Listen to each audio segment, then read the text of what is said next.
To welcome our guest to the stage.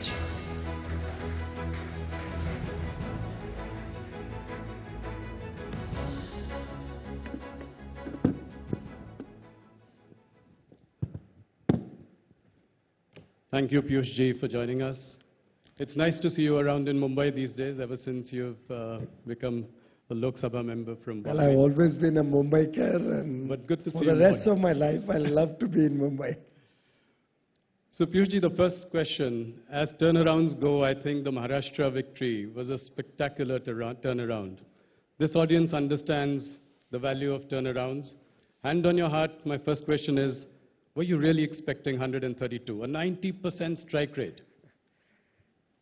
Well, I can acknowledge that we didn't expect to win 90% of the seats. But whether it's Nitinji, the rest of our national leadership, Honorable Prime Minister, Rajnathji, Amit Bhai, Naddaji, we were all very clear that the people of Maharashtra cannot be conned, cannot be taken in with a fake narrative a second time around. They are much smarter. Maybe at one point of time, 6 months ago, a lot of people did not come out in full big strength to vote. And we found the voting percentage down. We found that we lost a lot of seats with very small margins. The difference really even in June was not big. The difference between the winning side, the Maha Vikas Aghadi, and our combination was only 200,000 votes. It was not something which was a big loss. But we pulled our socks up, we got the act together, and I think whether it was the performance, both when Devendra Fadnavis was Chief Minister for 5 years, the last 2.5 years when Eknath Shinde, Fadnavis and Ajit Pawar worked as a team, whether it's the central government performance, when you take all of it together, people had a sense of feeling that they had let down the Prime Minister for all the good work that he had done and the Maharashtra government, the Mahayuti, had done. And therefore, it's the first time in many, many years, you must be looking at the statistics, we saw a larger turnout in the assembly election. 5% bump up in assembly election is something we have not seen in any election. And therefore, you could see the massive scale of victory. I think it's a fitting testimony to the work that has happened over the last 10 years. So, Piyush ji, what really worked? Was it Ladki Behna scheme, or was it batoge to katoge or ek hai to safe hai? What really clinched it for you? Well, very clearly, the government, both at the center and the state, working on the 3 tracks. One of the tracks was setting the macroeconomic fundamentals of the country right, strengthening the economy. The second was what we just discussed at great length with Nitinji, the thrust on infrastructure, which obviously meant larger investments coming into the country, jobs being created, and a general sense that the country is on the move. The world today recognizes India as the growth engine of the world economy. And the third thrust was always on public welfare. The idea being that every single child born in this country should not ever want for the basic needs of life. You know, we made sure, Prime Minister Modi has been focused through 10 years to make sure that roti, kapda, makan, bijli, sadak, pani, swasth, shiksha, aaj ke paripeksh mein digital connectivity, these are ensured for everybody. So I think the performance and politics of performance was at the core of our victory. The Maharashtra government came out with a lot of very good schemes, particularly the Ladki Behna scheme, because we are recognizing and empowering 2.5 crore sisters. This empowerment, this monthly empowerment, will ensure that they will never have to look up to somebody for their day-to-day needs. And of course, one cannot deny that the opposition once again tried to create the second time around the fake narrative, dividing Indian society on caste, on language, on religion. And the people of Maharashtra, just like the people of Rajasthan, Haryana, Uttar Pradesh, the 4 states where we had a little lower performance in May and June of 2024, all these 4 states gave a resounding result, a victory to the Bharatiya Janata Party and the NDA, in a way reflecting on the spirit of Hum Ek Hai to Safe Hai. The country came together. The country rallied around that we will not allow anybody to divide us on caste, creed, religion, language, state, any of these divisive politics. You know, Piyush ji, on the Ladki Behna scheme, in Madhya Pradesh also you had a resounding victory. Similar scheme was there. Prime Minister was the first to attack this Revdi culture in a big way. In fact, it was very bold of him to say that. Does it at all worry you that, these schemes, this competitive kind of populism is going to hurt us in the long run? You talk about infrastructure development, you talk about, will one come at the cost of the other? First of all, let me correct the perspective of what we mean by Revdi culture. Look at Prime Minister Modi's 10 years in government. From day one, he spoke about women-led development. He looked at women at the fulcrum of India's growth story. He recognized that if we empower our sisters, our daughters, to play a greater role in India's growth story, then only the country can become a developed nation. After all, how could we have a situation that barely 11% of our women are participating in the formal economy? A lot of the work that our women did was never recognized, was never rewarded.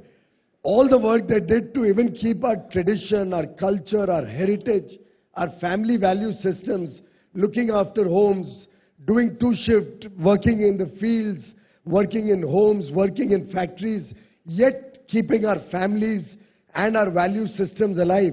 I think the women of India have played a phenomenal role. Yes. And therefore, in the 10 years, we made sure that we gave 80 crore people, the less privileged, the poor, the lower middle class, free food grains. We wanted to make sure nobody is ever deprived of health care. 55 crore people got free health care. Now another 12 crore above 70, irrespective of income level here. Yes. So we've had some cases where even billionaires have done injustice to their older parents. So Prime Minister was very clear, everybody above 70, his health care should be taken care of. We created 12 crore free toilets so that no woman ever has to lead a life of indignity. No girl child has to go to the fields. We made sure that our cooking gas connections go to every home. We are now making sure water goes to every home through the Jal Jeevan Mission, Nal Se Jal. Already 15 crore more homes have got water directly at their home. 4 crore free homes to the poor, another 3 crore in these 5 years. All of this, one can call this also Revdi, but I believe this is empowerment, empowering inclusive growth. And similarly, our money going to the women will empower them to play a more important role in India's growth story. And every place where we have provided any of these benefits, we made sure the budget could take care of it. Sure. We are not like Himachal Pradesh that we are going to go bankrupt, or like Karnataka or Telangana, who have promised a lot of things, but don't have the elbow room or the budget to deliver on those promises. So they are bringing all sorts of caveats of failing to pay their pensions and salaries. None of the BJP or NDA-led states or the central government has let fiscal profligacy or weak fiscal situation determine their unfortunate disaster which we see in some states. We'll carry on this discussion at some point later. Today time is a little short. So next question. I think GDP growth in Q2 weak at about 5.4%. Markets also seem a little lackluster. There seems to be urban stress. What is your prognosis of the economy? Well, I think Government of India and the Indian economy doesn't work like the stock market quarter se quarter tak.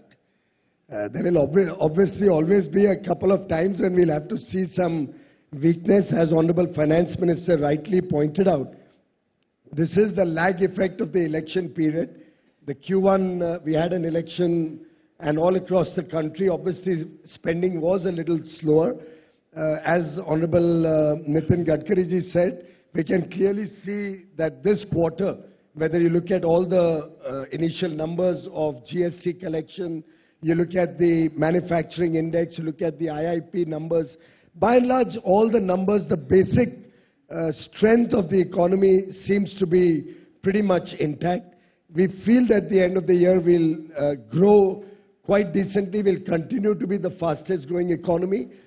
We could have benefited with some help from other quarters also. But the government, आपका इशारा यहाँ बैठे लोगों पर है. मेरा कोई इशारा नहीं है. मैंने सिर्फ कहा ये संयुक्त नहीं, ये क्या कर सकते हैं? What can they do to help your case? सभी का प्रयास होना चाहिए.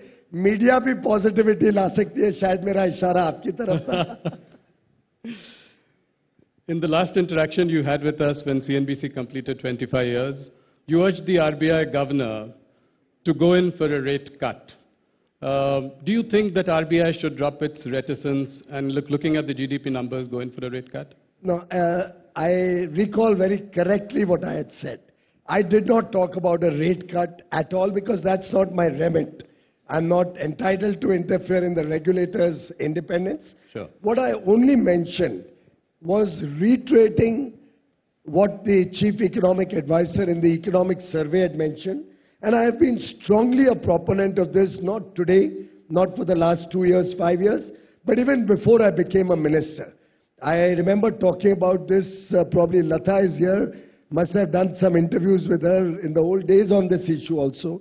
I can't for the life of me understand how the demand of onion or tomatoes or potatoes or rice or pulses is going to be affected by interest rates, whether they are high or low.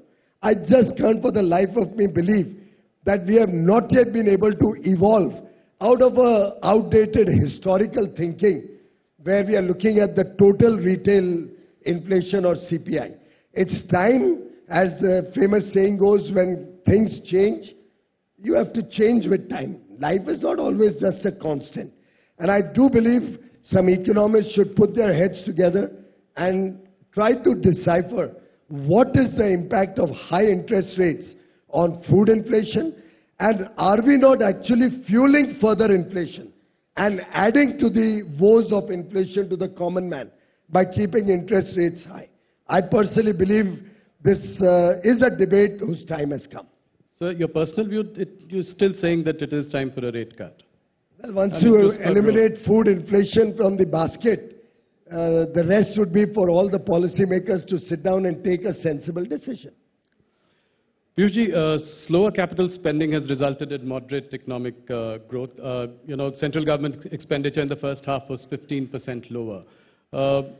What can the government do to, meet the target in the coming months? Well, I can share with you that including, and Nitinji will bear me out, including in our cabinet meeting yesterday, the Honorable Prime Minister has urged all the ministers to focus on making sure that we meet our capex targets, and he himself is extremely focused to make sure that the economy remains on track.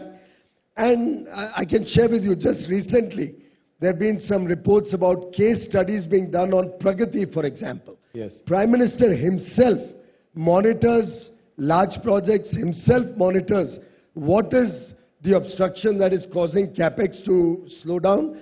And I'm very confident, just as Honorable Nitinji was, that you will see an uptick in investments. Already the third quarter shows the green shoots of greater capex spending and investments. You mentioned about the stock market slowing down. I think it's just vacillating. It's not really gone down in a very, very drastic manner. It's range bound, yeah. Yeah, it's just been a little bit of ups and downs. And we in government believe that we have to stay the course. We have to focus on ease of doing business. We have to focus on a strong fundamental economic situation where all the basic building blocks of the economy are addressed. The rest will follow automatically. Just one or two quick questions. You've said in our last interaction, when CNBC, you said that Donald Trump is a friend of India. How do you view his latest threat on punitive tariffs to BRIC countries, of which India is one? No, he did not mention India. Rahul ji, आप paper भी ठीक से नहीं पढ़ते हो यार. मैं paper बनाता ही नहीं हूँ. I'm sure, as you all read, that the comment that Mr. Donald Trump had made was on Canada, Yes. Mexico, and China. And India is very proud that we are one country which is very transparent in its practices, in our business working. We have no hidden subsidies. We do not at all provide any sort of incentive for export, which can distort the export market. And our trade with the US is fairly balanced.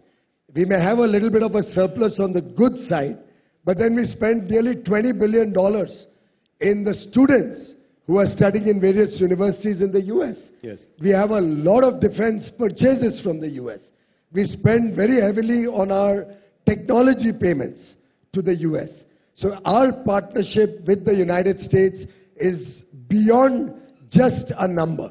It's very, very strategic, it's very deep, and the friendship that Prime Minister Modi shares with President Trump is truly an exceptional friendship, something which is very, very personal at an emotional level. And over the 10 years, we've worked with the Obama administration, the Trump administration, the Biden administration, and every single period, the friendship with the US has only got better. And I'm sure the next 4 years are again going to be a great time for the US-India partnership. Just one last question. How do you view the attacks on Hindus in Bangladesh and Bangladesh's friendly relationship now with Pakistan? Do you think that, do you rule out any punitive economic measures? Well, I strongly condemn what is happening to the Hindus in Bangladesh. I have the confidence that the government there will act on it. We have our Foreign Secretary visiting Bangladesh on Monday to meet Mr. Mohammad Yunus and other senior leaders. The government of India has taken it up at every level very, very strongly. And all such efforts to attack people on the basis of caste or religion is truly condemnable. And I do believe any effort also to derail the Indian economy and the India growth story, sometimes led by elements outside the country, about which we have recently also spoken about in Parliament. Yes. Efforts like the OCCRP coming out with reports hitting at the basic fabric of India, hitting at India's secular fabric, hitting at India's growth, coming out in a timed fashion, every time to coincide with the Parliament session. Such efforts often funded by vested interests inimical to India's growth story and growing importance, and very often also fueled by people from India, is extremely sad. I think when it comes to India, when it comes to Bharat, 140 crore Indians should stand united for the good of our people. It's unfortunate that so many years after history in the past, we had Jaychands once upon a time causing loss to the country. Sadly, we continue to have Jaychands amidst our midst even today. Piyush ji, thank you so much for joining us. Ladies and gentlemen, a round of applause to the Minister. Thank you, sir.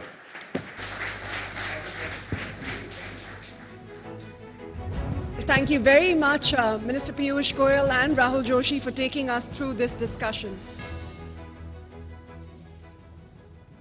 Well, we'll move on to our next set of awards, where we'll once again request Honorable Minister Nitin Gadkari to come up on stage. Mr. Gadkari.